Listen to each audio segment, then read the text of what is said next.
ഗോതമ്പ് ദോശയ്ക്കൊപ്പം നല്ല അടിപൊളിയായിട്ട് കഴിക്കാൻ പറ്റുന്ന നല്ല എരിവും പുളിയൊക്കെയുള്ള നല്ലൊരു മുളക് ചമ്മന്തിയുടെ റെസിപ്പി ഞാൻ പറഞ്ഞു തരട്ടെ.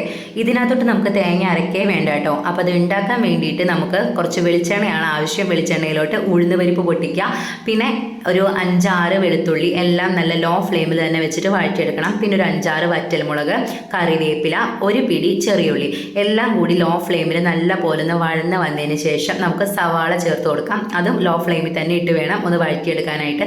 ഈ ലോ ഫ്ലെയിമിലിട്ട് വഴറ്റിയെടുക്കുമ്പോൾ എന്താണെന്ന് വെച്ചിട്ടുണ്ടെങ്കിൽ ഒരു പ്രത്യേക സ്വാദാണ്. നമ്മൾ ധൃതി പിടിച്ച് ഫ്ലെയിം കൂട്ടിയൊക്കെ വെച്ച് വഴറ്റിയെടുക്കുമ്പോൾ ആ ഒരു ശരിക്കുള്ള ടേസ്റ്റ് നമുക്ക് കിട്ടത്തില്ല. പിന്നെ നമുക്ക് കുറച്ച് ഉപ്പും പിന്നെ ഒരു നെല്ലിക്ക വലുപ്പത്തിലുള്ള പുളി എല്ലാം കൂടി നല്ല പോലെ ഒന്ന് വഴറ്റിയതിന് ശേഷം അതൊന്ന് തണുക്കാൻ വയ്ക്കുക. അതിനുശേഷം നല്ല പോലെ ഒന്ന് അരച്ചെടുക്കുക. പിന്നെ വറവിട്ട് കൊടുക്കലാണ്. ഉഴുന്ന് പരിപ്പ് പൊട്ടിക്കുക, കടുകും വറ്റൽമുളകും കറിവേപ്പില എല്ലാം ചേർന്ന് പൊട്ടിച്ചിട്ടുള്ള നല്ല അടിപൊളി ഒരു രസികൻ ചമ്മന്തിയാണ്. അപ്പോൾ ഇതുപോലെ ഒന്ന് തയ്യാറാക്കി നോക്കൂട്ടോ. എന്നിട്ട് അഭിപ്രായം പറയണേ.